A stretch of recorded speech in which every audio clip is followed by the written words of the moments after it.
eddakiika zino ziri musanvu ezakaita ku ssaawa 4 ez'okumakya 88 katonyeze 8 wooli program eyitibwa Palamenti Yaffe yatandikibwawo emyaka 29 egiyise ng'ekikulu kyayo kyali nti tunuulire ebyobufuzi nga bitambula. Omukisa gwe nnina nti naliwo era ne munaye Mulindo Muwonge naye nkyaliwo walugitambuza. Tubeebaza twakwebaza Obwakabaka bwa Buganda obwaterawo leediyo eno abantu kubanga bamatambula n'okumanya okukumakuma abantu b'abeene batambule n'okumanya okubawa essanyu ebyokubaako okwejja mu bwavu n'ebirala byonna program zonna zibeera ku leediyo yannyinimu. Tuweze emyaka 32 eddu nga beena ali ku Namulondo ng'era kijja kujono Kabaka owa 36 mu Bwakabaka bwa Buganda. Tuli musanyufu, tuli basanyufu nammwe abali eyo kimena muli basanyufu okumanya nti Obuganda buyina ekintu ekikulu kitambula ekigenda mu maaso. Yali 3 mu Julaayi Nagalabi kiri buddo kiri ku luguudo lw'e Masaka kule kuli Owokyamiro gende Nagalabi yita ku King's College buddo ku mulyango kwennyini genda mu maaso ojja kusa Nagalabi ojja kulaba Nagalabi ku mukono gwa kkono ng'olinya Kasozi wooti oyise ku King's College buddo awo genda ojja kuba ng'omanya bulungi nnyo ojja kuba ng'otuukawo. Nsereko Medi Sebuliba Busuulwa nze nkubuzaako nate olwaleero kumakya nago okumakya gano okulaba nti otambula n'okumanya ne bannange banateekateeka puroguramu eno eyitibwa Palamenti Yaffe. Kkiriza nkwanjulira abakulu abali wano abatuuse olwaleero n'oluvannyuma nkuyitiremu tugende kutambulira ku ki. Tuba n'omugenyi w'enjawulo bwe tubaawo ensonga yonna bannange tutuula ffenna eno si one man show tutuula ffenna tuleeta ono twebuuzaako consult kasitaakonamu ne tuba nga tutambula n'okumanya. Alright, tuyina omukulu ono Dr. Lawrence Serwambala nsaba Dr. buze kutuliza ssebo. Neyanziza Medi basebo ne banyaba abatuwuliriza mbalamusizza mwasuze mutya nebaza omukisa guno ogumpeereddwa okubeera ku radio ya Ssaabasajja abatuwuliriza mwenna mbaagaliza okuwuliza okulungi. Amanya ogere bulungi? Lawrence Serwambala. N'ekitiibwa kyekyo? Kabagabe. Doctor. Tulina Dr. babiri omulala ye Mugalatiya Abed Bwanika. So batuwuliza mbalamusizza nange ndi musanyufu okubeera ku radio yaffe ne Ssaabasajja Kabaka nga tuwayamu ku nsonga enkulu ezaffe eza Uganda ate era n'eza Buganda. Muzikirize nsooka okusaasira ab'ewaffe eri Butale enju ya Haji Lukadde tubasaasidde olw'okufiirwa Yasiini n'ekitundu kyonna ate ab'Ekaso nammwe ne tubasaasira okufiirwa Haji Muhammadu Matovu omusawo bonna baaziikiddwa ate waffe wali ku kyalo ekisoso saasira olw'okufiirwa muganda waffe Fred Kizza enju ya mugenzi wa Lugembe ab'ekiwaatule wano nammwe nabaddewo ekiro mukyala Glorious n'ano awo tubasaasidde olw'okufiirwa omutabani Mugisha ate ssebo mukulu Medi manyi nti omwami gwe bayita Fred Kamihando owa Cover International yafudde era yazikiddwa olunaku lw'eggulo Fort Portal. Omukulu oyo yabadde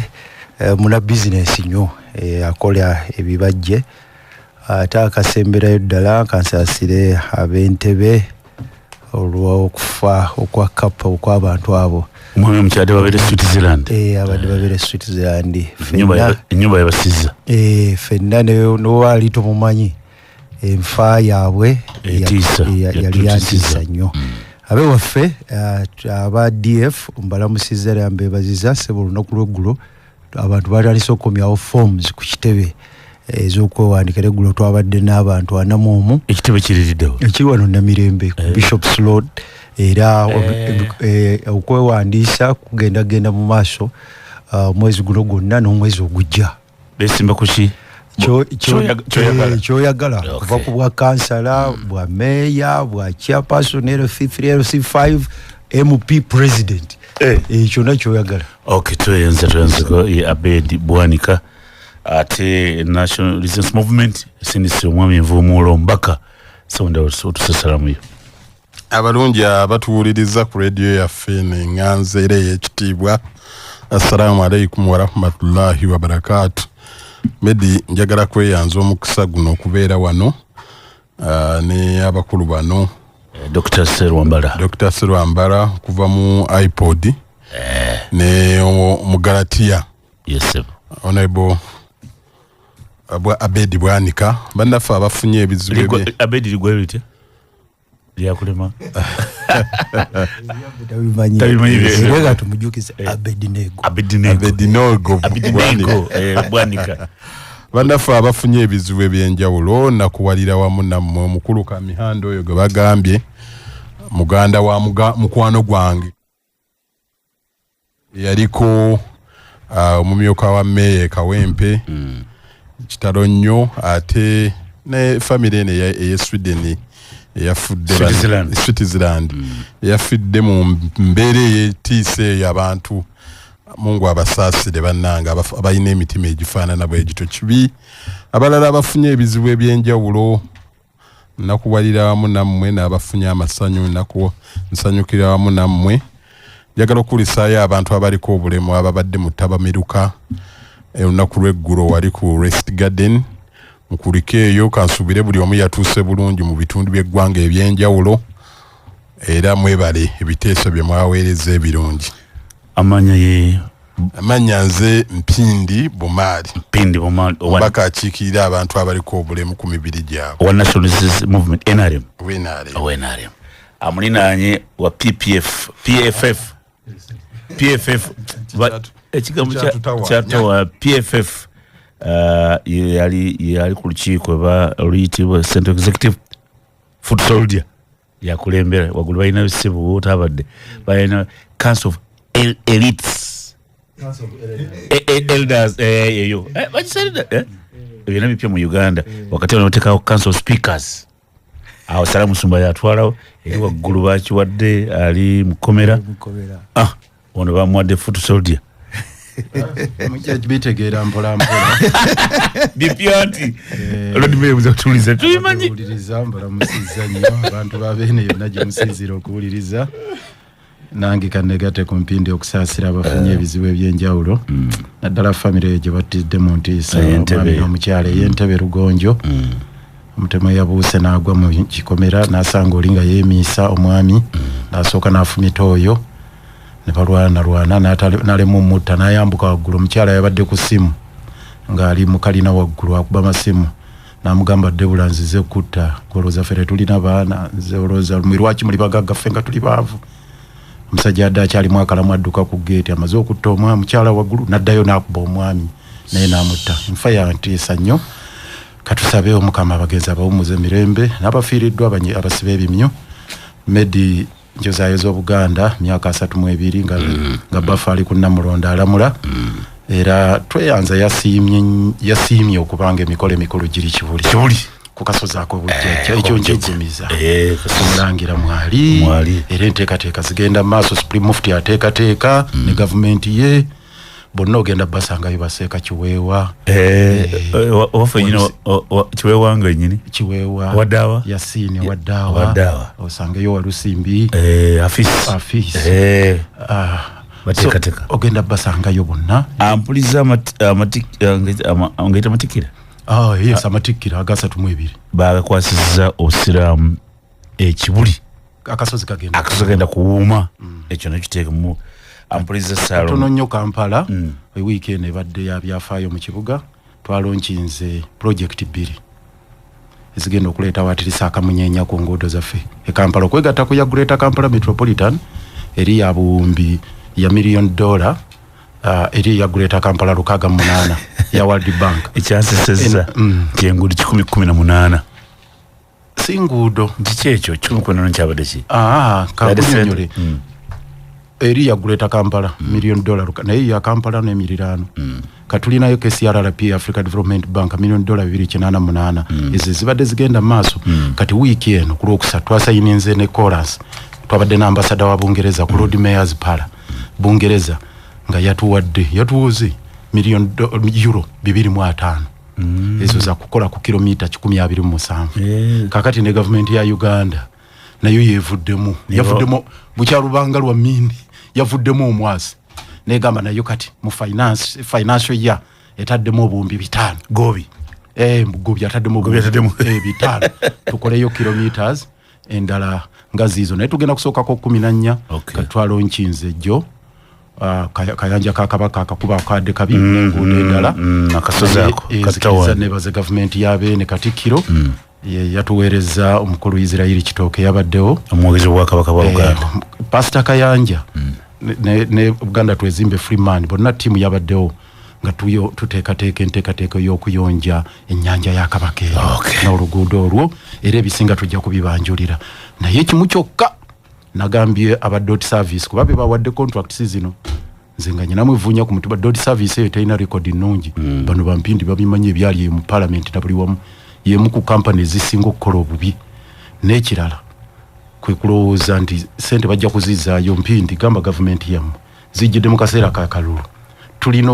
entalo ze tubaddemu ono mu kibuga bakuweesa gwa ddyo bajjayo n'ogwa kkono tubeera likivuziza okuddayo mu kampeyini za Mwami Museveni ebisanja ebyo embirigo zigenda kuba nnyingi mu kitongole awo eddakiika ziri 18 kkiriza nzigumize abakatwegattako wetuli nabo ye Dr. Lawrence Serwambala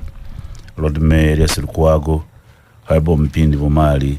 Honorable Tanatuuka Mutusi wali najja tusanga ni Abedi Bwanika ne wali okulaba nti ensonga tuzitambuza ampuliza bingi badde mu ggwanga lino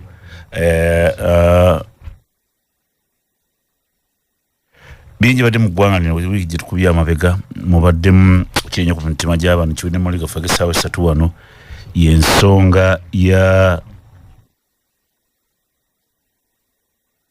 yensonga ekwataganya ne engabanya ya sente eya Inter-Party Organizations Dialogue nga bagamba bajja gabana sente zino Lord Mayor yajja tutwala mu mateeka etteeka ligamba ki Mwami Dr. Lawrence Serwambala yatubuulire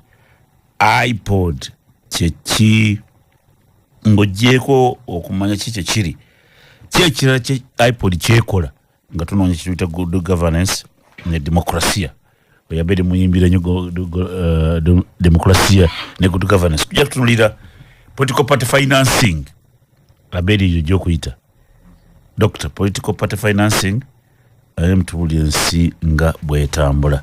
ampuliriza iPod mkulu wali kisotu mu mukisa yatu iPod kyeki ojja kutandikira Dr. tukwa breaking ice neyanza nnyo Medi n'abatuwuliriza iPod mukago gwa bibiina ebyobufuzi ebirina ababaka mu parliament.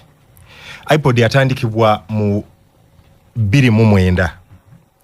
kati mu mwaka gw'2009 Uganda yali mu myaka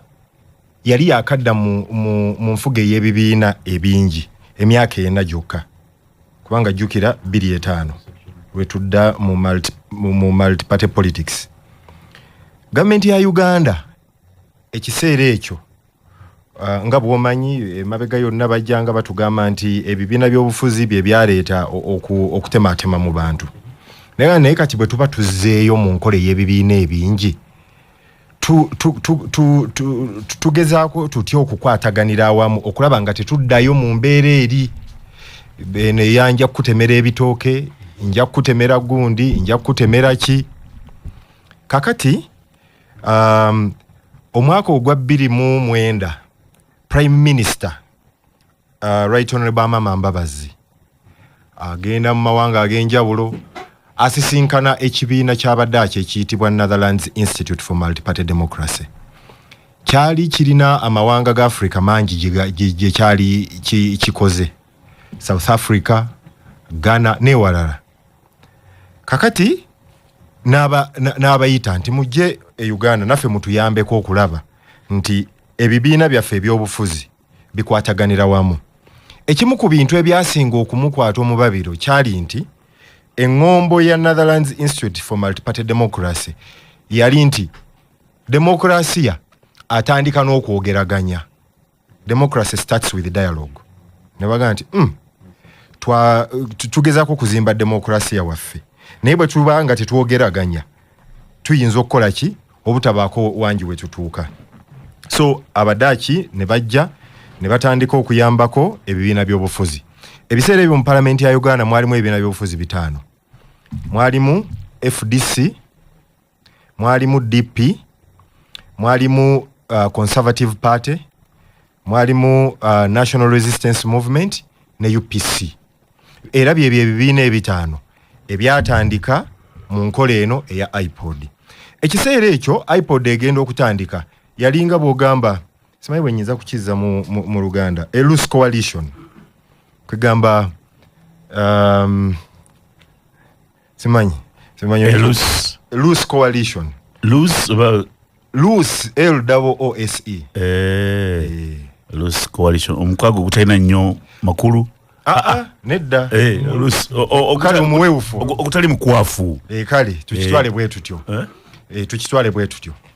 So iPod netandika loose coalition yes iPod netandika negenda ng'ekula okutuuka wekyogerera essaawa ya leero mu mwaka gwa 2021 no nga senatuuka mu 2021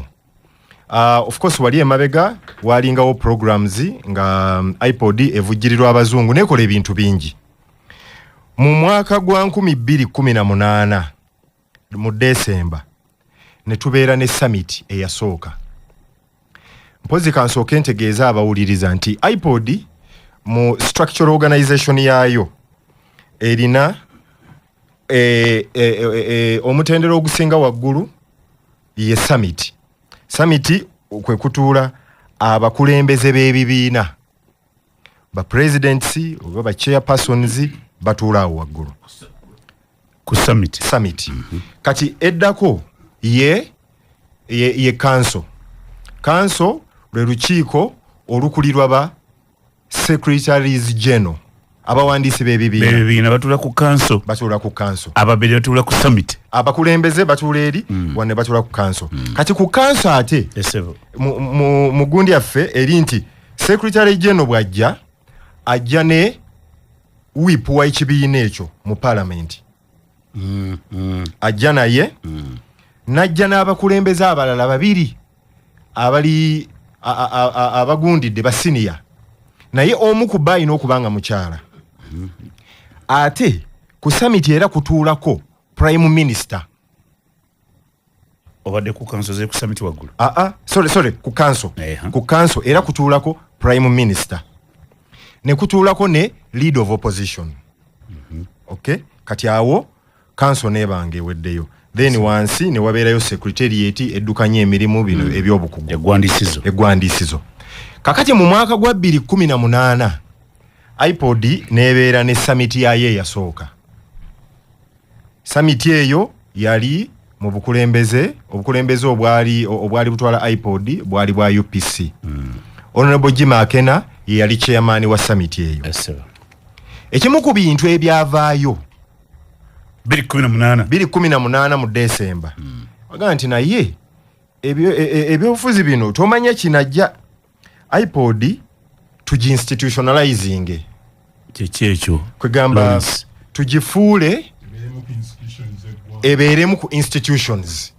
ezeetengeredde oba yaggwanga oba ki kwegamba ekisooka ekyakkiriziganyizibwako nti ebeere ekimu ku bitongole ebiri kwegamba ebiteekeddwawo etteeka ebiteekeddwawo kibeere nedda ekyo kyanjawulo okubeera musemateeka kubanga bwe tugamba legal entity esobola okubeera nga ekisooka eriwo mu mateeka kikitegeeza eriwo mu mateeka iPod eriwo mu mateeka kati ng'olwo eva mu loose coalition akutuula mutunywe kacaayi nedda ekyo kirala medi eve mu loose coalition nti ebeere kati nga erina legal force kwegamba nga erina osobola giwaabira aha naye esobola okuwaabira yes nga esinzidde mu mateeka eyina emirandira mu mateeka Dr. Ndoza nkikute bulungi yes eyina emirandira mu mateeka iPod kati obukulembeze bwa Akena UPC summit 2018 kati summit eyo mwalimu honorable Jim Akena mwalimu honorable Nobert Mao mwalimu honorable Asumani Basalirwa mwalimu president Museveni ekiseera ekyo twalina ebibiina bitaano mu parliament FDC sijjukira oba honorable Elias yali ayingidde naye ekiseera ekyo tebajja 2018 Lukwago wali mu FDC yete mu FDC 2018 yali nze na joininga 2 naye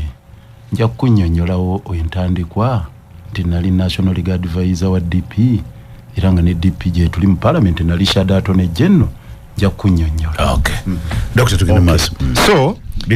kakati 2018 byali bitaano FDC yenyigira mu nteekateeka zonna yalingawo mu buli kimu nga bw'onoogamba nti okulima ekisambu n'esiga kabala siga n'eyunja n'ewaata n'efumba n'eboobeza n'ejjula netulya wabula n'egaana okulya teyajja biri byonna yabikola yajjula n'egaana okulya FDC yajja teyajja ye 2018 ne tubeera ne summit ey'okubiri 2019 Meeyi summit eyo era ebibiina byali bikyali byebimu bitaano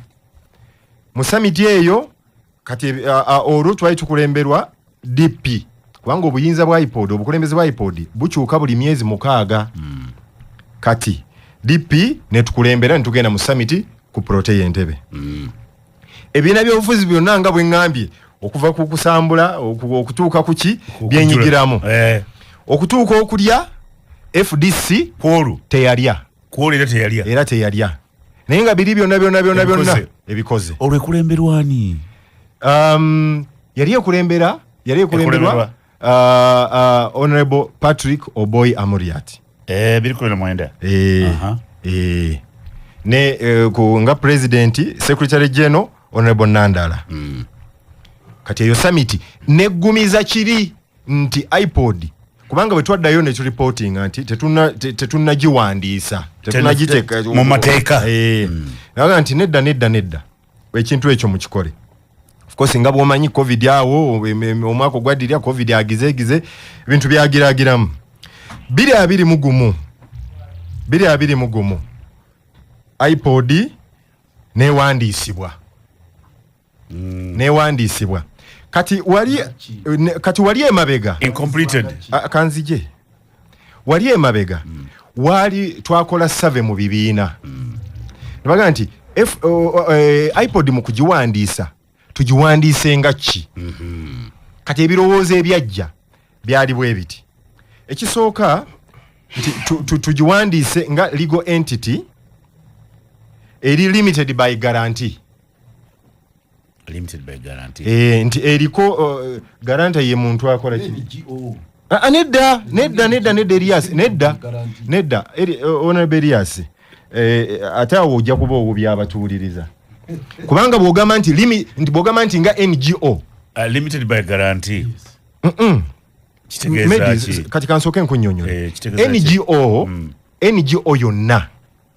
esooka kuwandiikibwa nga legal entity ekya NGO negenda mu gavumenti nefuna documentation egikkiriza okuoperatinga nga NGO kati bw'otandikawo n'ogamba nti Media and Company Media and Sons osobola okugamba nti company yeeyo egenda kubeera limited by shareholding nti mulimu abalina emigabo oba bagarantazi kakati iPod nge omutendero ogusooka nti ebeere nga eri guaranteed n'ebibiina by'obufuzi bi-members ng'olweteeka litandika okugiraba naye nga ligirabanga ki nga limited company okitegeera ajja kunnyonnyola limited company kati newandiisibwa ono muli ku protea kati protea emaze okugenda emaze ovuddeyo tuvuddeyo 19 kati wano tulimu 2 covid yawo 2 mu covid kati ekyo kyekyasooka nti ebeere limited by guarantee ne baga nti ekirala eyinza okubeera nga trust simanyi trust bwenyi ngoba eriko aba ebyambisiza lukwagoloya kale nga trust simanyi bwenyinza kiteeka mu Luganda ekyokusatu ebeere nti statutory body nti ebeere gundi nga bw'onoogamba nti katugane National Drug Authority kati byebyo ebisatu ebyasali bagamba nti bye tuba tustudyinga ye summit yaddi eya 19 ne tubeera ne summit eyokusatu 2021 mu Maachi tuvudde mu covid tuvudde mu kulonda okulonda kwaliwo mu January ebyaliwo bingi mwabiraba abantu bagizegize kati Honorable Mao ekiseera ekyo si ye yali gundi naye obukulembeze bwali bwani 2021 obukulembeze buba bukyuse nga bugenze mu NRM kakati mu memorandum of understanding yaffe muntegeeragana member wa summit omukulembeze president oba chairman asobola okuyita olukiiko luwandiise nga extraordinary olw'embeera eriwo wadde muntegeeragana tugamba nti nti summit tujja kubeeranga nayo waliwo ebbanga eggere nti naye n'ebbanga eryo ne bwe liba terinatuuka bw'anaabawo obwetaavu member wa summit yenna asobola okugiyita olw'embeera eyaliwo Honorable Mao n'agira n'agamba nti bannange twetaaga okubeera ne summit anti mukulembeze bwali bwa Museveni NRM Mao ate n'agamba atya kati Honorable Mao ayingiramu atya nga member wa summit nga president general DP agamba nti naye ebintu bino ebiriwo twakava mu kulonda abantu bagira nti ono bamututte ono bamukoze batya tubeere ne summit tukubaganye ku birowoozo ku mbeera eno tulabe engeri gye tuyinza tukakkanye emivuyo chairman n'agamba nti okay tubeere ne summit ne tubeera ne summit eyokusatu ekkololo mu summit eyo ebintu bingi omwali n'embeera y'ebyobufuzi okusinga ekirala kye baatubuuza mu summit eyo nti institutionalization ya iPod etuuseewa nti tumaze okugiwandiisa mu Uganda Registration Services Bureau era embeera eri bweti kakati eyo nebeera awo kati okutuuka gavumenti yo bwe yalaba nti iPod esanye Dr. Kanziji eddakiika ziri 39 ezakayita ku ssaawa 4 bw'obeera ku CBS otambula n'okumanya toddamu ate kuzaabuzibu nekiyitibwa iPod. Dr. Serwambala CBS yakkiriza ajja tuwe byonna kivula mwadde obudde atubuulire eyo gy'oli kati manya kye bayita iPod. Nkomawo njagala tugende butereevu ku nsonga eriwo Lawrence enadde kola research ku iPod waliwo akantu ke bagambye nti promoting inclusive democracy and fundamental principles of democracy kwe mutambuliraako kituufu nnyo mmere kituufu nnyo inclusive democracy oba buli kya ssente kyokka nedda bonanga obudde mu maaso eyo nja kunnyonnyola ebintu iPod byezzeekola mu mulamu ogwo munamazi gwe nalabye konza Serwambala kakati kankunnyonnyoleyo ekimu ku ebyo inclusive yes kankunnyonnyoleyo ekimu ku ebyo mu 2021 iPod ya facilitatinga delegates conferences z'ebibiina byonna ekankiwandika ekyo ebibiina byonna member parties eza iPod mu 2021 ekibiina kitwa iPod yes kyawa ensimbi ebibiina byonna ne bikola delegates conferences public ebadde ekimanyi abantu babadde tebakimanyi kwe kuyiga kuno yes ebibiina byonna iPod yayamba ku bibiina byonna okukola delegates conferences bimenyere banna ekyokubiri iPod ebibiina byonna yabiwa ssente okukola manifesto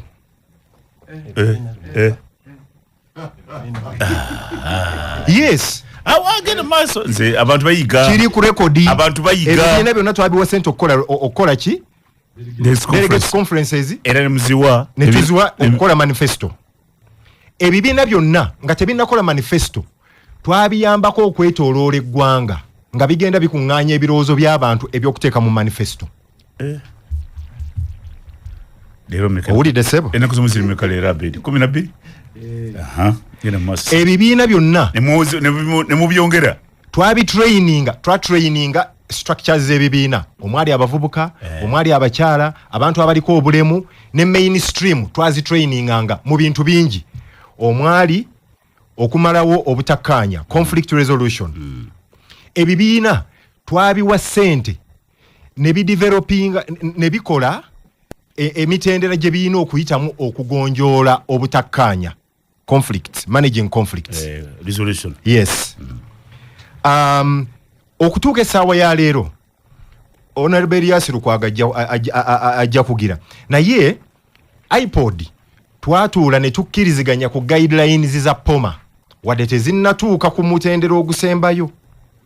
naye cross party agreement nti guidelines za POMA kubanga etteeka eryo lirina obuzibu mu bantu naddala kati bano abali mu byobufuzi. Poliisi egamba tokola bwoti, bano bagira tokola bwoti, ne tubaako bye tukkiriziganya nabyo nti guidelines zino tuzeetaaga kubanga zo teziriiwo. Ekirala enkola ya elections essaawa ya leero bwe twava mu mugendo ogwa movement, enkola y'okulonda gye bayita first past the post yasigalawo, era enkola eyo y'emu ku bintu by'oyinza okugamba nti bikola ki bireeta obuvuyo. Kati ne tugamba mu iPod nti naye okumalawo obuvuyo buno tukyuke ng'abantu tebatunuulira medi wabula batunuulira kibiina mu nkola ya proportional representation. Discussion eyo tetunnagiggusa naye ekyaliwo. So ebintu bingi ebize bikolebwa mu iPod. Dr. Olwobudde kasita nkwadde obudde nnyonnyola eggwanga abantu babe ne batambudde n'okumanya leero nga 12 ogw'omusanvu bategedde iPod kitegeeza naye kanjja tugwe ku kino ekiriwo nga sinagenda wa bed. Ani afuna ssente naye azamedi era atya mbooza eyafuna n'agenda okufuna omwaka oguwedde. So tugende n'ekyo okusinziira ku tteeka Political Parties and Organizations Act section eye14A egamba nti ebibiina by'obufuzi bijja kufunanga ssente. Ebibiina by'obufuzi ebirina abakiise mu parliament, ebibiina by'obufuzi ebirina abakiise mu parliament binaafunanga ssente. Akawaayiro akasooka oli section 14A Political Parties and Organizations Act 14A. Kakati wano wansi ku A ndoza oba clause akawakatirwa akasooka ne koogera nti zino basente bajja kuzifunanga mu biseera ebyokulonda n'okuddukanya ebibiina byabwe bulijjo nga bakola emirimu egya bulijjo. Akawaayiro ak'okubiri ka B ne kagamba nti mu kiseera ekyo mu mwaka ogw'okulonda ebibiina by'obufuzi ebirina abakiise mu parliament, ekyo kikulu, ebirina abakiise mu parliament binaafunanga ssente ezo mu bwenkanyi, equal share mu mwaka ogusembayo ogw'ebyobufuzi. Kati guno gwe tuyingidde mu bwenkanyi equal share. Akawaayiro ak'okusatu ka C ne kagamba nti ebibiina by'obufuzi bijja kufunanga ssente nga byesigama ku numerical strength, ku namba y'ababaka be birina mu parliament okusobola okubiyambako okuddukanya emirimu gyabwe egya bulijjo. Kakati nga tuvudde akawaayiro ak'okuna ne kagamba nti ssente zino zijja kukeberwanga auditor general. Kakati afuna ssente olwaleero. Kati olwaleero wali we tubadde nga ennongoosereza eno tennajja, wali we tubadde buli kibiina ky'obufuzi kibadde mu parliament kibadde kifuna. Kati ennongoosereza egamba empya egamba nti wajja kubeerawo waliwo National Consultative Forum ewaggulu egenda kubeeranga giyite emirandiro ebiri. Omulandiro ogusooka gw'ebibiina by'obufuzi ebikiikirirwa mu palamenti ng'eyo ejja kuyitibwanga Interparty Organization for Dialogue. IPOD. Okugulu okwokubiri by'ebibiina by'obufuzi ebitalina babaka mu palamenti ng'eyo ejja kuyitibwanga Forum for Non-Represented Political Parties. Naye etteeka era ne likugamba nti ekibiina ky'ebyobufuzi kijja kuweebwanga ssente ekiri mu palamenti kijja kuweebwanga ssente nga ekisooka memba wa IPOD, ekyokubiri nga yeenyigira mu mirimu gya IPOD. Kakati awo we tuli ekitegeeza omwaka bwe guweddeko guli ogw'ebyensimbi DP, FDC, JEMA, NRM, PPP, NUP ne UPC ebina musanvu byonna bifunye ssente okutandika omwaka guno bibaddenga bifuna okusinziira mu tteeka kubanga etteeka eryo libadde ebibiina by'ebyobufuzi ebadde bifuna ssente okutuuka president we yatadde omukono ku tteeka mulimu Democratic Party, DP, Forum for Democratic Change, Justice Forum, Justice Forum, National Resistance Movement, NRM, National Unity Platform, NUP, People's Progressive Party, PPP, ne Uganda People's Congress, UPC. Ebibiina ebyo omusanvu bibadde bifuna ssente. Okuva president we yatadde omukono ku tteeka nga 15 June epya ne minister bw'anaaba akoze statutory instrument ebibiina by'obufuzi bigenda kufuna ssente singa ekisooka biri mu palamenti ekyokubiri ne bibeera bimemba bya IPOD, ekyokusatu ne byenyigira mu nteekateeka za IPOD. Leka nkiwandiika ekyo bigenda kufuna ssente singa biba mu palamenti. Ekisooka oli mu palamenti, ekyokubiri oli memba wa IPOD, ekyokusatu wenyigira mu nteekateeka za IPOD. Okubeera memba wa IPOD oyina ekisooka olaga interest nti twagala okubeera memba wa IPOD. Ekyokubiri nosayininga memorandum endagaano ey'okukoleraganira awamu ate ne wenyigiramu bwe tubeera n'enteekateeka zaffe summit council obyenyigiramu kati bwe kito bwe kiri ne bwokomaawo eddakiika ziri 10 mu mwezi bwekozesa naye wali katono nnyo ensomerako paragraph y'okubiri awo mpeera soma waggulu wali oyo bimukwatireko paragraph ey'okubiri soma omutwe waggulu eri I am currently nedda waggulu guidance far left yawandiikidde ani far left yawandiikidde Honorable Justice Simon Byabakama chairperson. Nagamba ati headline. Naganti guidance on disbursement of funds to political parties represented in Parliament pursuant to the Political Parties and Organizations Amendment Act. Te paragraph ejenkuwadde. Eyokubiri. I am currently carrying out consultations with the stakeholders and I expect the President, who in his capacity as the National Chairman of NRM chairs the IPOD Summit, to convene the IPOD Summit to seek convergence on the best way to institutionalize IPOD. My consultations started today with a meeting with the IPOD Council members. Nateko mkono wansi. Honorable Nobert Mao. Kitegeza checho chosomye. Ekyensomye nti Minister wa Justice. Kubanga etteeka ligamba nti ajja kukola statutory instrument enaalambika IPOD neri eya Forum for Non-Represented Parties engeri gye binaakolamu gye binaatambulamu kati n'agamba nti agamba Byabakama nti ngezaako okwebuuza nkola consultations neebuuza ku ba stakeholders bangi omuli ne President Museveni kati kubanga NRM ye chairman wa IPOD so okulaba engeri gye tuyinza oku-institutionalizingamu IPOD bukinaaba kiwedde sente bazifune oba biri bwe binaaba bituukiriziddwa Abedi mukulu mulidde ekisooka political financing esebo mweyanziza kubanga eggwanga alirambise abewaffe ekimwanyi bayinza okuba lwebasoose okutegeera nti delegates conferences nyingi kiri 220 zitwali tulowooza nti sente ffe twazikuŋŋaanyiza ab'ebibiina ate bano be baali baziteekamu sente saali sente wa musolo kyesirinaako buzibu naye okukitegeera nakyo kituyambye. Ekyokubiri kwe kutegeera nti ne manifestos ezimu ezetwali tuwulira sente z'omuwa musolo era ze zaakozesebwa okuzimba manifesto ekiro kitalina buzibu. Ekirala kwe kutegeera omukulu Lawrence atuyambye nnyo n'atulaga ebibiina ebadde bifuna sente okuva mu gavumenti. Kati manyi wano politika byogedde 207 byogedde bulungi. Wano wabaddewo enjogera eya foot soldiers aba foot soldiers nti tebafuna kantu konna kuva mu gavumenti.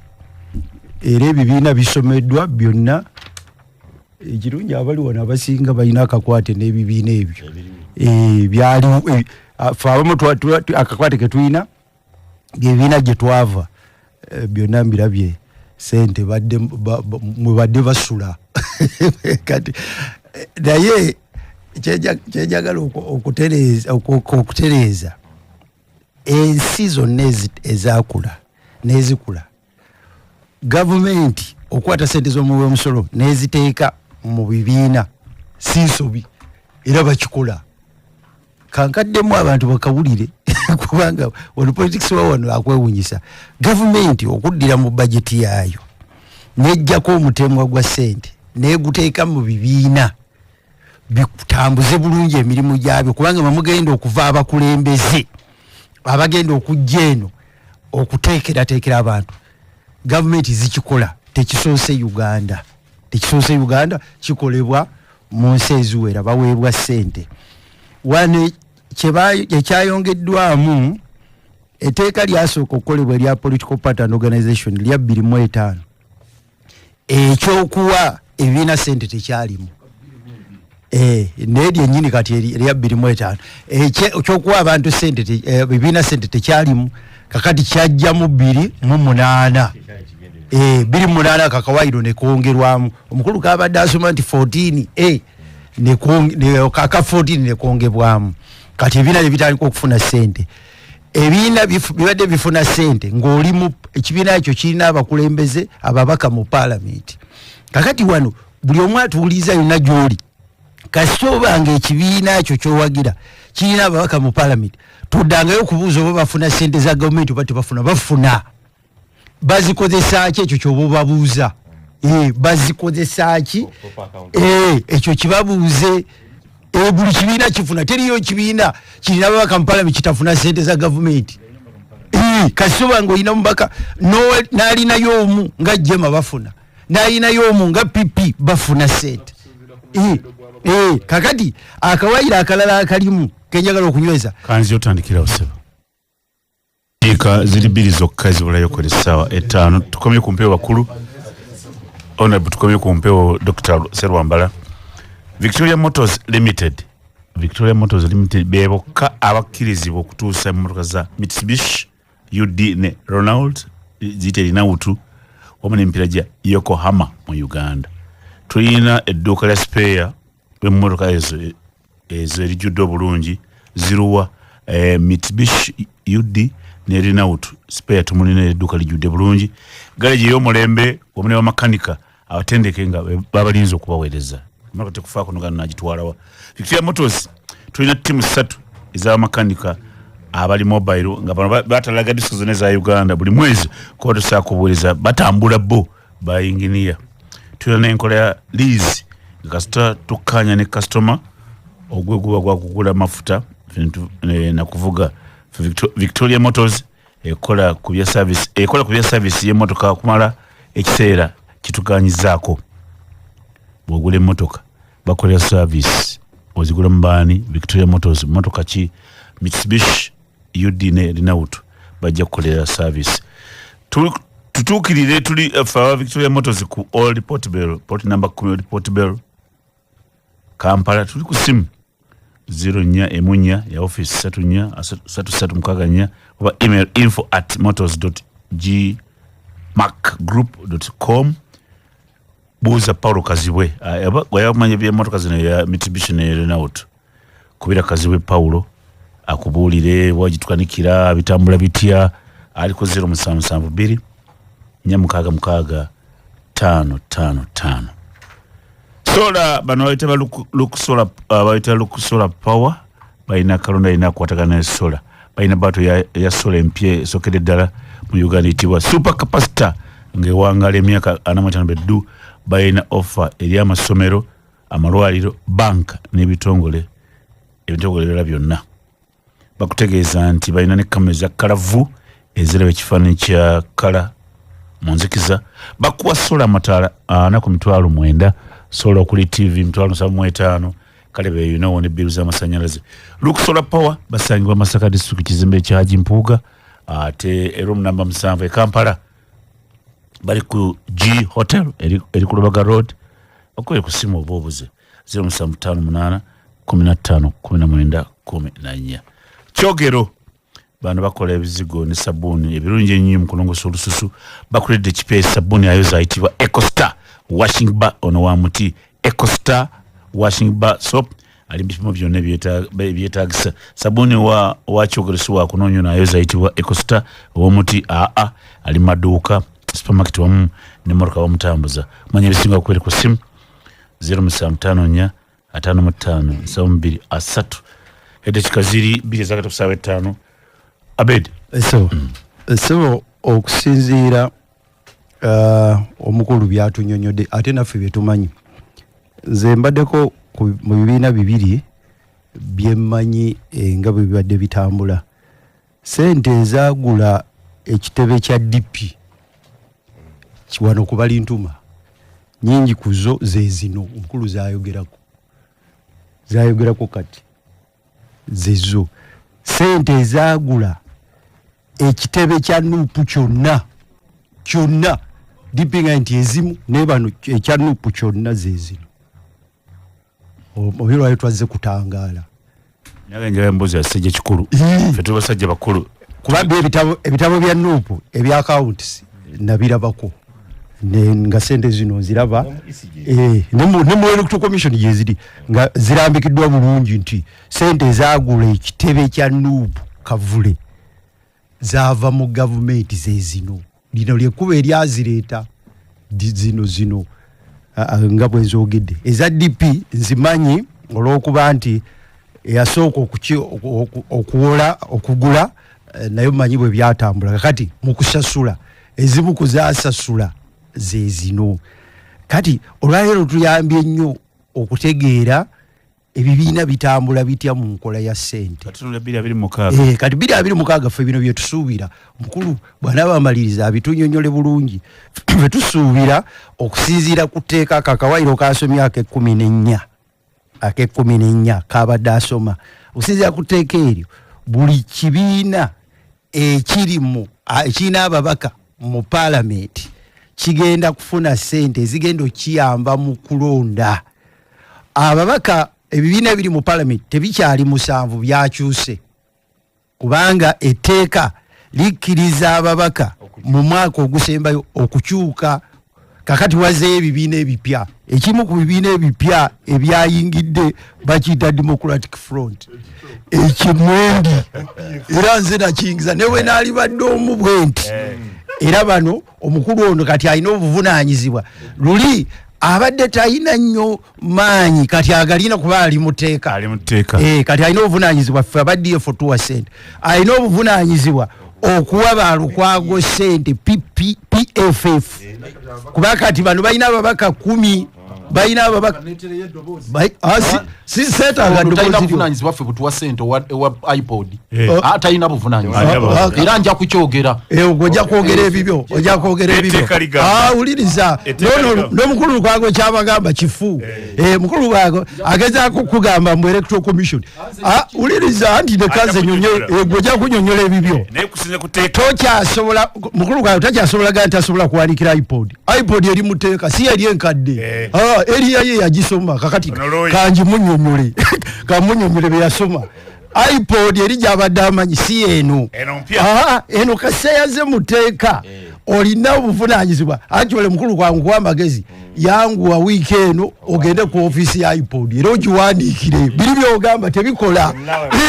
bano bali muteeka luli nze mbadde nange esobola kuwandiikira iPod kati eri muteeka yayingira muteeka eteeka ffe twalisa ate nalyo president alisayiniza kati okyasobola kutulya iPod nga luli kakati ekibiina kye bayita PFF kyayingidde mu parliament ekibiina kyaba kiyita ecological party kirina omubaka omu Muhammad Nsereko nakyo kyayingidde mu binaweebwa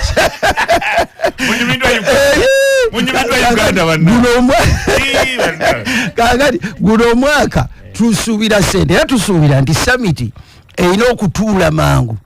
etereze ensonga zino katonyi ku summit webeetudde Dr. agirambuludde bulungi summit yebeerako abakulembeze b'ebibiina summit yebeerako abapresident abamu babayita bapresident abamu babayita bachairperson omukulembeze tayinza Ghana nasindika deputy we omusajja ali mu bayibuli omwo bamuyita Yobu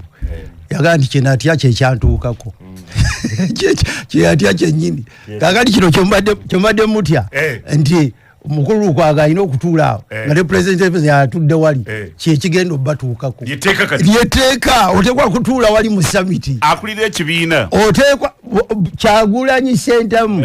bw'abanga nga anaasigala nga yakulira NUP alina okutuula wali ne president Museveni n'atuula wali ne Mpuuga n'atuula wali akulira DF bonna kubanga enambika yali yeteeka kakati mukulu mawu gyali aleeta bazita regulation kati bwemala okukola etteeka kati obuteeka obutonotono obubiteeka mu nkola bujja kakati mukulu mawu akaleeta kakutuula awo mu ssaako muteese nga bapulezidenti b'ebibiina temulimu bwe abanyumyuka era buli anaafuna sente zino oteeka okuba nga mwatudde wali kati ekyo kyembadde mutya neze sikitya kubanga asiri president nera sikirinaako obuzibu era enkola erowooza mbu otuula wali n'omulala n'atuula wali ovaawo okyuse olubeera munafu nnyo obeera mbu okutuula obutuuza awo kukukyusa kati tusuubira okulaba abakulembeze b'ebibiina nga balina bwe batudde bateeseza ensi yaffe Uganda eyo yemu ku ntandikwa ey'okutandika okutambula olugendo bulungi kiri muteeka otunule bino bye nabagamba nga nti twogere ne president Museveni ate abasibe nemwefuula mu kaganja ogedde saakiririrwa kakati njagala kulaba omukulembeze omu ng'ayogera n'omulamuga nti abaana abaasibwa emyaka 4 bali mu summit tubate wakite bateebwa oba tebateebweddwa nsonga ziriwa kati ekyo kikola eri mu summit eddakiika zino ziri 8 njala kwebaza omanyi bino njala kwebaza democracy agenda na dialogue democracy oyo kana wade ngamba oba ogenze mu byantalu njala kwebaza honorable Asmani Basalirwa kubanga kinyaza Asmani Basalira bebaali jemo yalinga yino okulembeze yaita ekirowoozo ky'okwongeza ssente yakireeta baali mu nnyonnyo n'abuuza ono Kyagulanyi n'ayimba tasobola kuyimba era kyali mu kuyimba njala kwebaza ani Basalirwa kwa yaleeta ekirowoozo ekyo bongeze ku ssente ampuliriza bagenda funa ebiina bigenda funa $1.7 billion mpindi nakyogamba Medi neyanziza neyanzeege okumpa omukisa guno ekisooka Medi constitution y'eggwanga yagamba constitution yaffe ey'eggwanga etugamba nti bwe batateekawo enkola y'ebibiina ebingi nti palamenti ejja kuteekawo amateeka okunaatambulira oba aganaalambika enzirukanya y'ebibiina by'obufuzi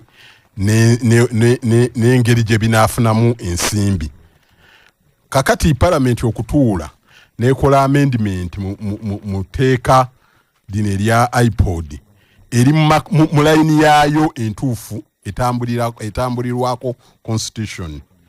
N'olwekyo abantu bonna abagamba nti lwaki parliament yakoze kino lwaki yakyusa kino tebamanyi kye baliko kubanga etteeka liwa parliament obuyinza okulambika ebibiina by'obufuzi ebinaatambula n'engeri gye binaaweebwangamu ssente. Era parliament yennyini yeewa ebibiina by'obufuzi ebyo ssente. Omukulu ono dokita atuyambye nnyo n'atutangaaza. Luli nali mpulira Honorable Kyagulanyi ng'agamba awo nti yagenza okukebera ku akawunti n'ensangako $2,000,000. Era y'ensonga lwaki tutaddewo fundraising eno tusobole okunoonya ssente ezigenda okukola mu kalulu. Naye ono dokita atugambye nti bonna abafuna ssente ne nupu mweri era yafuna. Ate yo ebadde efuna nnyingi kubanga ebadde n'ababaka bangi. Kati $2,000,000 ezibadde ku akawunti endala yazikolamu ki? Naye ekyo tunakiraba byange kubanga ntula kukosa katana jako yakojja kola accountability katana yawara bajja kola accountability sibi ekyokubiri Medi dokita ansanyusizza nnyo ebigambo byayogedde agambye nti iPod bulijjo ebaddenga ewe ebibiina by'obufuzi ebiri mu parliament essente ezitegeka conference delegates conference ezitegeka manifesto ze bagenda okutambulirako essente ezibatambuza nga bakuba enkiiko okwebuuza ku bantu mu bifo ebyenjawulo essente ez'enjawulo nga z'owudde n'ezitraininga abantu baabwe zino ze tubadde tuwulira wano ate kati n'okwefulumiza abakugu ezo zonna iPod ebawa ssente abatuwuliza basalidde bawulire ebintu bino era ebadde ebawa ssente ezitambuza biri byonna. Kakati abantu baffe basaanidde bamanye si kibi okubawa ssente kubanga ssente za muwi wa musolo ate kibiina kya byabufuzi okufuna ssente kirungi naye ekibi kye bakola kwe okuwudiisa abantu obeggwanga okulaga nti essente za kibi nnyo ezo sisobola na kutuula n'abantu omuntu akuwa ssente n'oziwoomerwa n'ofuna n'omusaala ku ezo zaakuwadde ogamba otya ati mubi nnyo tosobola kutuula mu meeting mwali. Kakati kino etteeka lino eryaleetebwa juzi mu parliament omukyala we Napak Nakuti yayambye nnyo okutereeza medize nkulidde mu NGO world era egyo emirimu gyange mbadde ngitambuliza omwo bwe baba abagabyo abakuwa obuyambi bakuwa ssente olw'okuba be bannannyini ssente bakulambika ssente engeri gy'olina ozitambuzaamu era bakulambika engeri gy'olina okuzifuna. Kakati olwaleero gw'ogamba nti bannaffe abatuwa obuyambi kankugerezeeko ekyokulabirako nti ekitongole ekikuwa obuyambi kigamba nti buli myezi 3 mujja kusinkananga mu meeting n'ogamba nti affe mutuwe buwi ssente tujja kubawa accountability yammwe tetujja kusinkana nammwe mu meeting. Kitegeeza ssente tosobola zifuna kubanga abazikuwa oba toyagala kusinkana nabo olwo n'obeera otya nabo. Ekyokusatu ekisinza okunsanyusa nti bilioni 7 n'ekitundu abatuwuliriza bamanye nti ezo ziri $7,500,000 gavumenti zegenda okuwa buli kibiina kya byabufuzi ekiyina ababaka mu parliament oba oyinayo omubaka omu oba oyinayo bameka ne bana basaseddiro babawa babawa era Abedi kati bali mu kintu Abedi Bwanika owa Democratic Front Abedi Mwanika agenda kufuna zawanika Honorable Nsereko owa Ecological Party Honorable Elias Lukwago owa People's Front for Freedom bavuya kati bavuya bali kale baba baddewo bafuna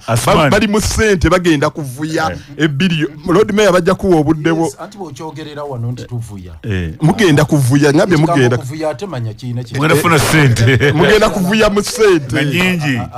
kale mugenda kutaayaya mu kale kipe ekigambo ekituufu oba ebyokuvuga nagambye tetulina kye tubanja mu iPod tetulina kye tubanja iPod etteeka ligamba era ngenda kukinyonyola ojja kunyonyola ku budde bwo naye zengamba Medi nti bagenda kuvuya mu ssente zijja kuba nyingi zigenda kuba nyingi $7,000,000 abatuwuliza mu 5 7 mu 5 emiliyoni sigama medi mbadde ngamba nti emiliyoni 7 mu 5 buli kibiina ekiina ababaka mu parliament kigenda kuba kifuna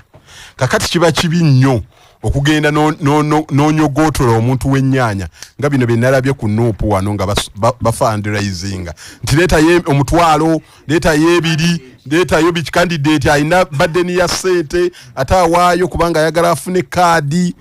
ng'ate waliwo zino eza gavumenti oba okoze bubi nnyo naye ekisinga okwewuunyisa etteeka lino eppya ligamba nti gwakulira ekibiina bw'oba oyagala okufuna ssente zino olina okutuula mu meeting eri ey'aba president bagiyita summit bwetyo bwebadde nti gwe president totuma mumyuka wo totuma muwandiisi olina okwetuulira wali ekyo kimu ekyokubiri etteeka lino likugamba nti olina okuwandiika ogambe nti nze Mpindi Bumaali akulira ekibiina kino tukuaplayinza okubeera bammemba ba iPod era tujja kugoberera ebigendererwa bino bwe bikola ebyo bw'otabikola ng'essente ozisuubira ozisiibula era nsaasidde wano nga Elias Lukwago akyanyooma dokita ono alowooza beebiri bye babaddemu tujja kgenda ne babawo obuwumbi 4 ne balya tujja kgenda kacaayi kati byakyuse ssente mubooza ogifuna naye akasembayo mmedi ab'ebibiina by'obufuzi njagala bamanye nti ebibiina by'obufuzi biyimirirawo ku lwa ggwanga dialogue tosobola kugijjawo mu democracy n'olwekyo bamanye bino byonna eby'essente ebyaki tebiriimu kubanga ssente za muwi wa musolo naye ku lw'eggwanga lyaffe batuule abeeto yalina ekigambo kyayogedde Bobi Wine wayimirira mu meeting n'agamba ssebo abantu baffe be mwasiba nga bw'agamba bwe baba nga gye bali abantu baffe be mwasiba ababonaabonera mu gundi mubasibira ki mubate banene bonna ne bawuliriza ne bakubaganya mubasibira kiyamba eggwanga kiyamba abaana so ebibiina by'obufuzi okutuula ne bateesa ku round table tekitegeeza nti ogenda kuva mu nuupu oyingire NRM oba ogenda kuva mu NRM oyingire nuupu oba oteeseza ggwanga lyo ly'oyagala n'olwekyo abatuwuliza batutegeere mu mbeera eyo. Medi baba no bali bana omu kakati naye sifuddeeyo oli mugenyi wange wanjawulo bonna bakuuta kadingi ndikayipo goli wa wano obeera wano mbivuddeko obeera wano kale naawe bwo budde obumalako kakati neyanza speaker observations 2 enkulu esooka ekwatagana ku Sserwambala ono ng'omuntu CEO owa iPod netegereza iPod okuva lwe yatandika ndooza balina criteria gye bafollowinga nga balonda omuntu gwe yaddira mu bigere bamuyita Frank Nyakana Rusa ye director wa Ligo mu KCCA balinga abazaalibwa maama omu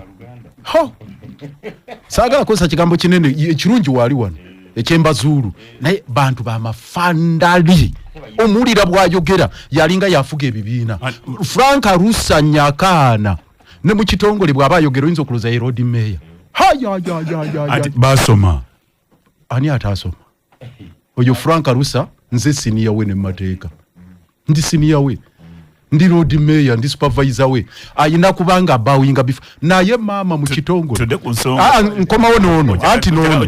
bw'owuliranga ayogera please njogera ku ono Sserwambala ali wano noli Frank Rusa ye akyasinza okuwangala ku CEO ebyo twogera ebikyamu bingi abibaddemu yes ono Sserwambala bw'ayogera oyinza okulowooza ye katonda w'okunsi ku bibiina by'obufuzi kakati eyo nvuddeyo muwuliza amafandali gayogeza wano muwuliza mbadde simusisinkanangako nze mukuleetedde omundeetedde sibeerangako close naye muwulidde naye maama ensonga ya road mayor eyokubiri bw'owulira debate egenda mu maaso wano n'ebweru ng'eva ku sayidi ey'NRM ne bannaabwe owulirira ddala nga omulamwa gwa iPod gwa nsimbi yes era observation evaayo endala kwe kugamba nti kanyeebwa kali kamasu kati omanyi bw'oba onooteega ekyennyanja ono Abedi Muvubi oteekako olusiringanyi waliwo ebyennyanja lubigira ne bigamba nti akana akasiringanye kati baluzi bagamba twataddeko ekisiringanye ekigimu katulabe bwe mutaakirye ekisava katulabe bulijjo mugira muti muyita eno muyita eri eddobo nze medi nategako ekigu simanyi oba wategako enkwale naki kati baateze ekigu kibayita iPod naye njagala bategeeza enkwale ennyangu okuyingiza ekigu naye enkofu si nnyangu medi simanyi oba wategako ku nkofu ndi wakyalo natega enkofu ewafu omanyiyo kakati bagamba ku luno tugenda kukwasa enkofu bulijjo tubadde tukwata obukwale naye enkofu eraba enkofu egira zinalabayo kakati nze nkubuulira gwe mulama gwe baga nti iPod nsimbi era owulira wano katulabe era onaga mugenda kuvuruja sisebo sikuba kuvuruja titugenda kuvuruja mu nsimbi onagenda kutula nono era omulugenda ngayogera yagamba sawe etuse omanyi mpindi wanabadde ayogera omanyi ku summit president yenyi totuma bwaba Bobi Wine tayinza na kutuma muwanga bwaba PFF Dr. Besigye alina kuva mu komera kuba yerido wokunti kolodi meya wali wano nga executive chairman Besigye jana kuva mu komera munatuza mu iPod munagituza mu executive kali kakati nayenze kambabulire omulamwa gwa iPod olabiyo otyenso ensonga bbiri observation mbadde ku observations mazayo ku mulamwa nga bano bichemba singa bonna bano nawe nkikusinga obadde ng'olaba nze nali member wa iPod mu kugitandika nze kubali wano tewali yagenda Ghana nze nagenda ne Chamuzi Ken Chamuzi yaliyo ngamba abali wano abe nali mbasi bachikirwa Daudi Migereko n'omulala sijjukira kakati bana abayogeddeko no mukulu Serwambala ba Netherlands Institute for Multi-Party Democracy NIMD bisere biwaliwo abasajja babiri bamuyitanga Shaun omulala Prosper Shaun n'omulala Prosper Shaun yalwawo nnyonnyo wano nafuukanga mu Uganda na Prosper naddayo naye ng'ekyatutwala eri Makeya deno yagenda kakati nga batugamba nti tulina success story ye Ghana manyi Ghana mu bamuzibe yowetulu erimu akamunyenya ku democracy ne bagamba democracy wabo ni history ya Uganda efananira ddala ye Ghana kubanga Ghana yalina Jerry Rawlings nga jenu maje nga bulaba Museveni yalwana n'awamba government ne bakola kusemateeko w'ekyenda mu ebiri ng'agamba ebisanja bibiri Ghana gundi nayagala amukyuse Rawlings ne balwana mu 1994 bano ne baboycottinga elections opposition yonna okutuusa n'abagamba nti awangudde naye nga Pyrrhic victory ne bagamba nti temuli makulu ne bagamba kakati kyetuba tukola tuteese tuva tutya mu military government tugende mu civilian government awe yaleta kufo oluvanyuma naye Netherlands Institute for Multi-Party Democracy yali nsale mucho ene yaffe yajja wano ne bavaamu ne demokrasi olwaleero gwe benyumirizamu alese banana batamiru ziba kati ba Mahama yajja n'addawo baani bonna ababaddewo nana kufo n'abalala kakati ne bagamba ne Uganda esobola okukwata ekkubo lyerimu tugende tutandikewo ekintu kino tuteese tuva tutya military government tudde mu civilian rule ne tugende Ghana era bwe tukomawo wano 2009 2010 ne tukkaanya nti tukole ekintu kye bayita interparty organization for dialogue nga tukiwadde emyaka 5 kubanga eri process ejo 5 sikina na kuba muteeka jasindagaano ya myaka ejo 5 kigwewo kiveewo tuvenga tukyuse ne tugamba bannanga badachi mu abagulu ekintu kino kinaasoboka ne bagamba lwaki mwirulwezi muba negative lwaki olwizi muba ne mutima muba pessimists abali awo omanyi medi okugenda mu kintu reluctantly nosonyiwa abasiramu banansonyiwa twazuukukanga okulya eddaaku nga tuli baana bato kati mu bukulu kiryoke ne mu buto nga bakuzuukusa okulya eddaaku ng'owulira okaluubirirwa n'olyanga ozibiriza bw'oti olira mutulo ne kino ekintu nakigayanga ekya iPod ng'ayiza mutulo ng'azuukuse okulya eddaaku naliyo eggana naye nga ninga alya eddaaku ng'omwana kati nsobola oddirya ng'omusajja omukulu naye ng'omuvubuka abaana bano mpindi abimanyi kye bitegeeza eby'eddaaku naawe medio obimanyi kakati nfuddeyo eyo ne tugamba katukiwe benefit of doubt nali Shadato ne Jene biseera ebyo mu gavumenti yani y'opposition eyakulemberwanga lead of opposition yaliko Ogenga Latigo nze go baawa omuvunaanyizibwa okulemberamu amendments ne tugenda ne tutuula ku Serena ekigo Bagastini Luzindala abaani ne tukkaanya nti bannange tukyuse semateeka bwe tuti tukyuse amateeka g'ebyokulonda bwe tuti tukyuse bwe tuti ne bwe tuti ne bwe tuti ne baga nti kaakati gavumenti yebe ebireeta ne baga gavumenti si ejja okuleeta amendments sizo tubaga ati tuzikanyizaako lwaki si mwe muzireeta ebiseera ebyo prime minister yali Professor Nsibambi yalinamu kagudu wiiru n'agamba atone Jeno Kiduma Kubuya n'omumyuka wa Gundi Adofono kiraka tu parliament kyekibagaana nga mmwe okola amendments zino ne bamugaasa okojja tutuulemu akaffe agenda okudda musajja wattu nga akalikiriranga ebyovu amanyi yali musajja nga bwakwata omuzindaala ayogera naye Apollo Nsibambi yasirika bwati n'agamba Lukwago tukanyiza kati gwogenda okuleeta amendments ezo ffe tuzikkirize awo nentandika okusmeringa emmese nga wano waliwo emmese envundu wano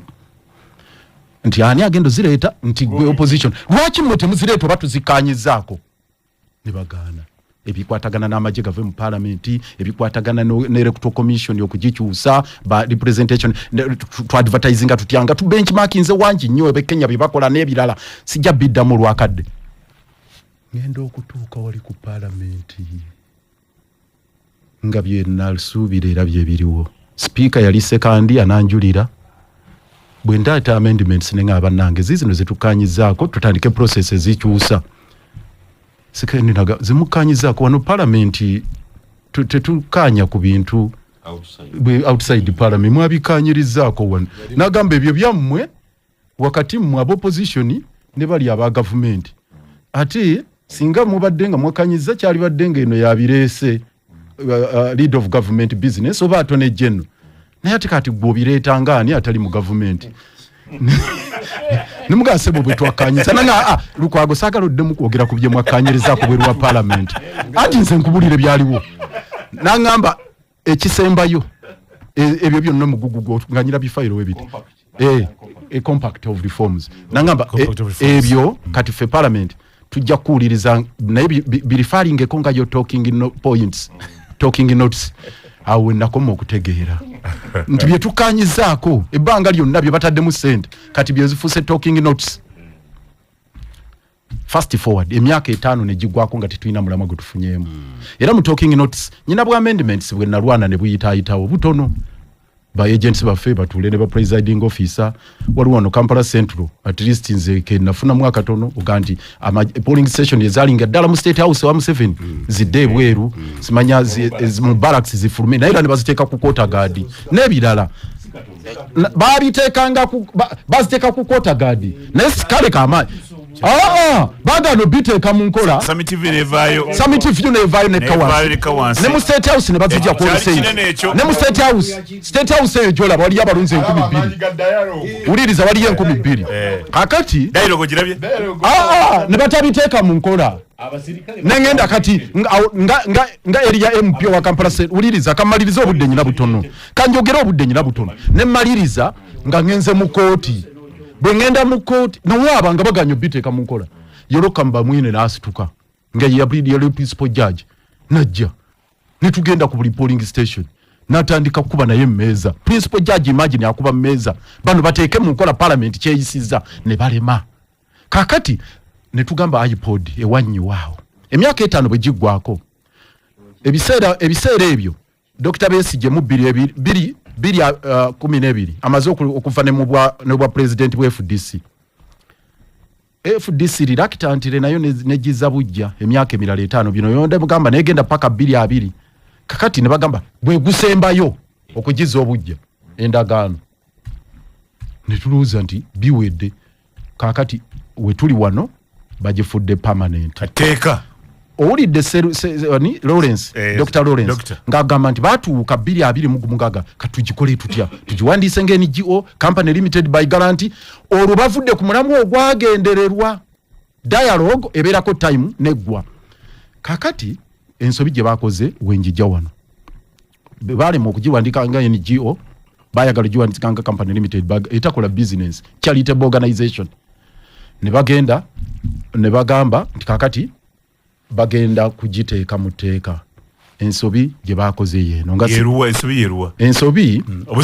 obuzibu buli beesanze mu katu nga waliwo National Consultative Forum waggulu eyo tuyinza gijjawo erimu ebibiina byonna era olwaleero n'agimyuka ye nuupu akiikirirayo yaani ye Katana treasurer waabwe tebagiwakanya naffe National Consultative Forum tugamba nti yes eyo terina buzibu ebaddewo kati bano katonyongo engaloya ekibiina kibeera mu National Consultative Forum erimu Electoral Commission teeka kyegitwala National Consultative Forum ye political parties and organizations ekyo kitegere obeera member okwalifyinga butereevu eri mu iPod so koleka wenzija nti luli bweba medi nzikiriza luli National Consultative Forum bwebadde era yo lwaki ntuufu nti sente ez'ebibiina ez'omuwa omusolo bwe bakola appropriation in parliament ogabanya omutemwa baguwa Electoral Commission kuba ye managing ebibiina neba wamwe Electoral Commission negabira ebibiina ekyo twali akinako tabu naye iPod teina kakwate ne Electoral Commission terina uliriza nzija nti uliri wenjijawo bakoledde ensobi wonna we tubadde nga iPod teina kakwate nani ne Electoral Commission guli ntegeeragana ya government antu kyenjagala okujjako era uliriza era kanga nzija wano nga njewula bakoledde ensobi njagala okubenyawo kiri kyonna kye badde bagamba nga tebannakola ka amendment kano nti iPod ezeggaba ensimbi ekyo si kituufu nti ewadde abanuupu ewadde abefudisi ewadde iPod uliriza appropriation ebadde ekolebwa nga sente baziwa Electoral Commission era nga vote ye gicontrolling Electoral Commission uliriza parliament yekola appropriation parliament neweereza bu Electoral Commission Electoral Commission newe ebibiina iPod nga teina na account nti zisooka ku account ya iPod nezigaba kati olkibalese ekifaananyi kyabadde baagala okuteekawo nti iPod erina account negaba ekyo si kituufu ekituufu nti sente zaayita era nze nali mu parliament nga tukola etteeka na wano kanyinyonyolewo katono ewataali bwenkanya waliwo enteekateeka egamba nti 50% fe ye proposal gye twaleeta 50% yes mubiri mukumi nga tuteeka etteeka lino erya political party finance etteeka telinajja nali shadato nejja no 210 nga tugamba formula ebeere bwete 50% ya sente zonna bwe babumbi 35 nga bwe ziri ebeere kamkinyonyole ebeere pali pasu kye tuyita pali pasu owuliriza 50% ebeere pali pasu kwe kugamba nti buzifune kyenkanyi n'ebibiina byonna oba biwandiise oba kuba birina okula then 50% pali pasu 50% eddako yebeere ebiri best ku numerical strength ye proposal ne bagigana nga bano baagala kutwala lion share kubanga era prorata gye bagendamu kakati etteeka libaateekawo ne lireeta eyo eya numerical strength kati mistake gye baakoze iPod tebagifudde statale body nga bwe baliyimba bano iPod eyasigadde statale body ye National Consultative Forum etteeka lya Nakut etteeka lya Nakut wekalamoja bakoze ensobi iPod bagigambye nti meeza wansi wa National Consultative Forum gye bayise organ meeza so bw'oba ne meeza wansi wali iPod teyinza kuba ate yeyo okuntikko nga principle gye batuula ku meeza nti oleete president w'ekibiina nga Lukwago owa PFF oba Bobi Wine owa NUP nti atatuule mu organi emeeza si statutory body si corporate body emeeza eri wansi ate wa National Consultative Forum ate nga National Consultative Forum abakiikayo be ba secretaries general kati atuula waggulu ku National Consultative Forum ekulembera wonna katugeze ku kibiina ekyaffe yali badde Ssemujjunga yatuulayo Nupu yali balubongoya kakati ate eri ekiri wansi wa National Consultative Forum kyetwala ye iPod gye bagambye nti batadde bawagizeeyo akameeza iPod uliriza neka stago ndi wali wano kano ka iPod serwambala wali eyo mistake emu eyokubiri iPod teina corporate status it's not a legal entity PFF senza kakati esobola kufuna appropriation tesobola kufuna sente kwa account yazo nezigabanya exactly. 88.8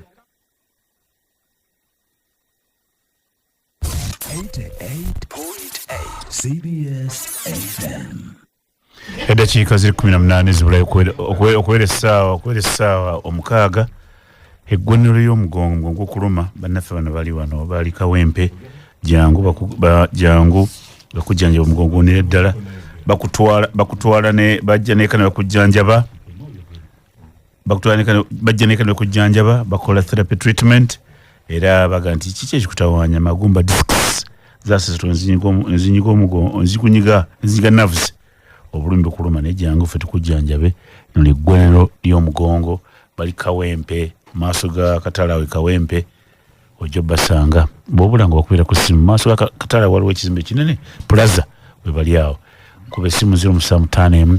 19 3300 oba 0764 54 58 ogenda kuva wakakati ogenda mu dduwa Prestige muteke ku mugaati kirungi ddala kino vitamin A, D, E and B12 kuwamanya kuyita mu lunaku abaana ba Prestige bawomera omugaati amasavu matono kijja ku mutima gwange mulamu bulungi bakutegeeza nti naffe bana bata Prestige wa Chapa Enterprises bakutegeeza nti ba Prestige ali mu bingi ali mu grams 25 grams 5 ne kilo namba sako na karobo karamba Prestige awoma atenga mulungi bannaffe bakole ebizigo ne sabbuuni ebirungi ennyo mu kulongoosa olususu be baliko kati bayita bakyogero bakusina sabbuuni ayoza ayitibwa Ecostar genda mu maduuka musemaduuka mu supermarkets wamu n'emmotoka zaabwe zimutambuza omugule Ecostar ono azitowadde bulungi atukuzengo etala ku mabala ate awunya bulungi asasanyizibwa ba kyogero products ayitibwa Ecostar esabbuuni ayoza bali kuzira musamu tano yalo kumanya bisingawo bali kuzira musamu tano nya atano mutano samu mbiri asatu gampunzi kamedi bali mu katubagiro kano akamateeka kati era kyovola bamawe yawandiise ebbaluwa time disbursing sente tuuse first quarter yatuuse mao awandiikira electoral commission nti sookoliko gaba ensimbi nyine teeka ddala lyendeeta mbawabule amendment yaleeta statutory instrument etereze emivuyo egy'amateeka gye balimu yeerabidde nti electoral commission erina kuba independent erina gendera kuki ku biragiro bye naye n'ekyokubiri ng'ate kikulu nnyo kwe kugamba nti article y'enkaaga mu omwenda eyabiri mu omwenda rather eyasemateeka ekirambika bulungi nnyo nti teri muntu yenna akkirizibwa kola tteeka oba kola kiragiro kikaka muntu kuyingira kibiina kyateeyagalidde iPod esigala organization kibiina tojja kkaka muntu kukibeeramu kifuba oba omenye article eyabiri mu omwenda mao aba amenye article y'enkaaga ewa independence electoral commission okwesalirawo kakati sente bagenda ziteeka ku escrow account eyo statutory instrument mao gyagenda okukola mba kyali mu consultation teyinza kuwa corporate status iPod kubanga parliament teyagiwadde status eya statutory body ebyamateeka byembadde nkunyonyola byamateeka ekyebyobufuzi kyebaagalamu bino byonna kankubuulire nga nkupunzika nti actually mwami Museveni kyayagala just kufuna kifaananyi ng'ali wali mu gye bayita summit ng'erimu leeta wali Museveni leeta Dr. Besigye leeta Bobi Wine leeta Lukwago leeta baani era 2010 kyayagala kubanga ka summit yako katuula kaabo ekyo kifaananyi kimuweesa akalulu kimuweesa akalulu kimuweesa ekifaananyi ebweru yonna gyajja ataaketeeka tweyanza era n'emisanvu gino gyonna gyateekawo okusiba taapu z'ensimbi temujja kusolooza bweziti bino byonna bye baateeka mu tteeka ne wano tojja kuzifuna bweruzi za buyeekera zino simanya za bino okkiriza Lukwago nti iPod kyabyabufuzi nkugambye akyagala photocopy okkiriza nti kyabyabufuzi nawe oli mbyabufuzi kyakireeta kutereeza byabufuzi naye kati njagala okutegeeza sente munazifuna njagala kutegeeza sente munazifuna temufune nti ekimu ku bye mwatuleetera okutereeza sente munafuna temufune njagala okutegeeza abaddaaki sente munazifuna temuzifune sebo uliriza esente munafuna temufune PFF the electoral commission parliament nga yeziyisa ebyo tuteekeddwa okuzifuna naye iPod yezituwa ati iPod eza nkugambye fete tugenda kuzikima mu iPod okay tata sijja kuzikima azwale wa jajja nga jajja ya tata yazikoze kakati bana Uganda kyamukisa mu binti ngenda bukomero yebintu bisiza kuzika mukulu Semogerere Mathias Joga mutabani waffe yafudde n'ekyokubiri nti mwami Kityo ebukoto omutaka yafiridwa mukyala we mu St Andrews awo tugenda kusaba olweggulo kakati amakwe kansa musimalungi ne bwoba olina amaka naye nga mutambulira mu makweka nsambu omwami n'omukyala buli omu azannya jangu nkukwekule tonkwekula amaka tegakula iPod yaleetebwawo kutereeza na kutebenkeza byabufuzi bino ebimu mukulu Sserwambala Dokita byatubuulidde bye bibaddewo nga ebibiina birina okutuulamu nga tetuli wano ku buzindaalo bwa parliament bandabe bamanye ensi bwetambula bamanye ensi President Museveni ng'agitadde essaawa zino tugikwata tutya aleme kubeera nti yatwale eggwanga yekka tuleme kama Katonda era bino gye bavudde yonna ne Balukwago gye baaviiramu nga baga nti ako kacukaali ka State House kitwale Nambole n'akitwalayo kitwale Kololo n'akitwalayo naye akimanyi nti si jjinja tulina okutambuza eggwanga nga tutegedde eby'omunda nga tutuddeko ne twogera era bino sente tujja zijja wa tata tujja zijja ziwe maama nze tata saagala kwogera naye saagala bifaananyi saagala kwerabisa si bituufu balwadde batuwaanye nze kabubuulire ku NRM amazima gali nti NRM sente zonna ze twakozesanga nga President Museveni yazinoonya ebweru mu bannayuganda abagagga mutuyambe paka lwe twatula ntugamba mu kokasi ya gundi nti tuli kibiina NRM tuli kibiina eki tuli bibiina tuli democracy we must sponsor parties tunoziwa sente nikitandika ne tusanga programu yali yatandikibwawo ey'abano ya iPod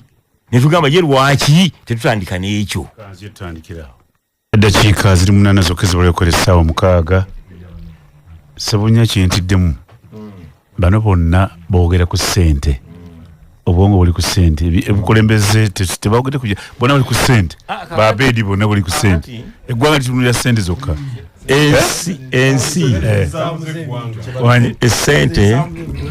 sente kikulu era kyova olaba ensi zonna zaalwana mu nsi yonna ne zigoba obwakabaka gye bwali bwonna chiefs kings and everybody kyekyabagobya nti mwe buzaalibwa ne mutufuga ensi yonna era zensibuko za demokrasi ezo leadership by the people akati ebyensimbi tebisobola kwawukana n'ebyo bikolebwa without an iota of doubt NRM tulina betuyita chief administrative tubayita batya registrars fact tulina abakozi nga bana mu buli district bana emisaala gyabwe giva ku ssente zino byetukola tugenze mu field delegates conference biki byonna bonna batunulidde era luse mukuludde kusase bambala gamba mukulu mawa yanguwe mangu atemeteme NRM efune delegates conference atemeteme NRM ekole national conference esembayo ate tukole national conference etandika ekisanje ekipya so as a sente zonna teria in fact nze kyenewunya ne wa Africa muno nti n'ebibiina gyebiri yonna gyebiri ba members balina contributinga era tekyandibadde nti bannange fe ekibiina ekyaffe tekisasuza how do you survive ebyo bireeta accountability problems ne corruption buli member asasulengayo sente then anoonye accountability yaazo era ekibiina ekikola makwekanza mu ffe tetusasuza bwa member tetusasuza bwakiri tetusasuza sente zemukozesa muzijjawa mwagala kwendesera bulabe abeberu baganya nti babawadde sente babanyugunye babatwale mu makomera imunoonyayo ki muleete mwate abalani beegana ffe service yana tetuzirya lwaki temufuna zino ezammwe ez'aba member nimbaba erufu DF etaddewo ekibiina nega buli member osasula emitwalo 2 okuba member of course kiyamba nako okusalako ku bantu abo botwala mu delegates conference n'ebirala byonna noga nti atasasudde wano tajja atasasudde wano talonda olina okuba member you must show commitment so nze ndowooza nti eno nkola nnungi nnyo ekyomukisa omulungi NRM okaid ffe twabikiriza dda ne tugaba bitambule bwe bityo kubanga obukulembeze bakulembera abantu ate abantu baba basaana okubaako n'ebikola okukulembera eggwanga toyanze naleko simatono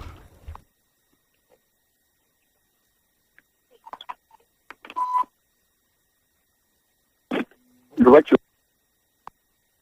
Hello. Wewe bali kuweleza. Kalisebo. Amanya zaji makolo kavuma na NUP. Abakulu mbalamusiza. Nebaza nnyo Lord Mayor agezezaako okulwanaganira mu bantu abali abananga bonna bali ku kimu. Naye njagala kumbulira mwami Dr. yambuliremu. Ekyenjawulo mu tteeka lino eryaleetebwa erya IPOD ekigenda okwawukana ennyo ne National Consultative Gundi n'endala eriwo ey'ekibiina Lord Mayor gy'ayogeddeko kigenda kuleetawo njawulo ki mu tteeka lino. Ekyokubiri, lwaki mu kwogera kwammwe mpulidde okwogerawo kwonna nkulu mukama wange Ntindi n'agamba kitayagala nnyo mwogeraku n'agamba nti Kyagulanyi atuule wali ayogere gy'abasibe biti lwaki tageti eri ku kino ekintu kino mukitunuuliza NUP na Kyagulanyi ng'omuntu oba mu mutima gw'Abasuganda akasembayo ebbanga lyonna ebibiina bibaddewo nga bifuna ssente bikola ki naye NUP ne PFF bwe byazze ne mutandika okkulunga obwongo. Toyanze. Hello. Hello Mary. Wanji. Nze Bosco ne Nunda. Abavadde bipanika. Basala ekyo ne badda mu NRM. Bani. Nafu abene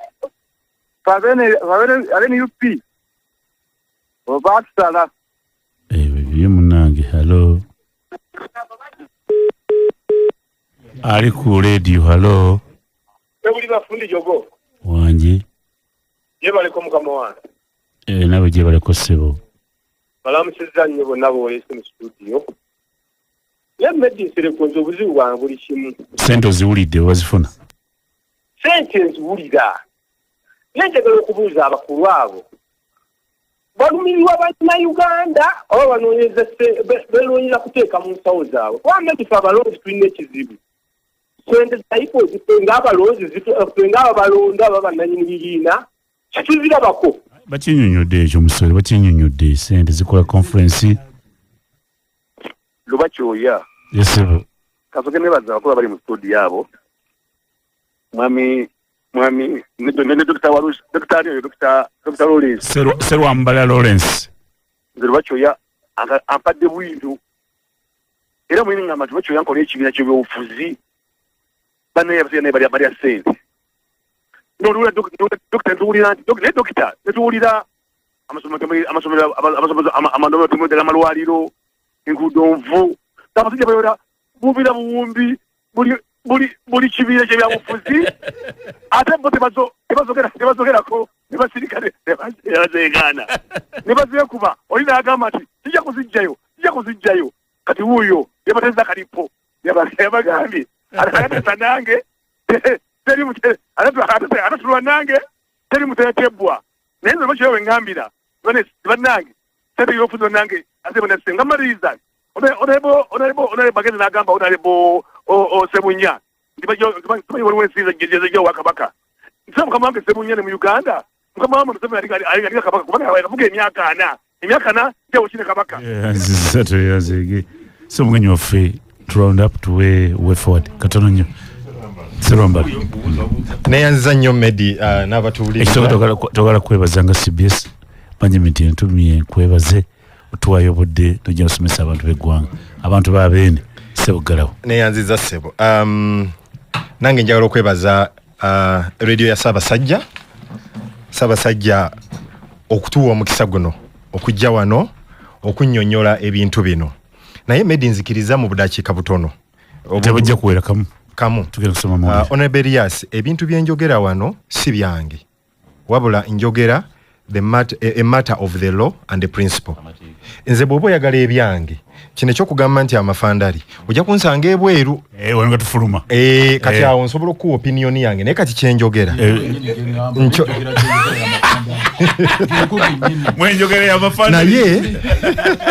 naye ekikulu okwogeraganya kiri civil katono nnyo saagala kudda mu debate waliwo katategerekese bulungi iPod eyina obuyinza obusasula ebibiina yagenda ogisasula iPod katono nnyo saagala kudda mu debate yako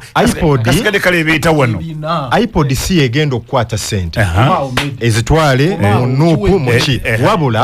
wabula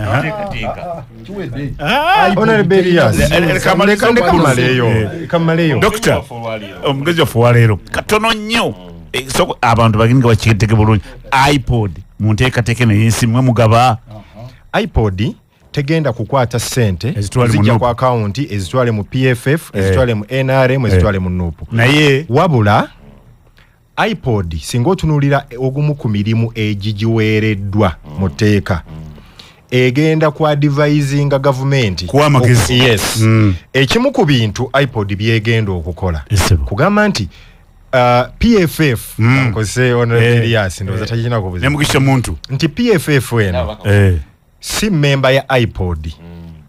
wadde eri mu parliament si member ya iPod iPod yegenda kikola yes kubanga ekibiina kirina okusayininga ku memorandum iPod yegamba electoral commission egaba sente oitemuwa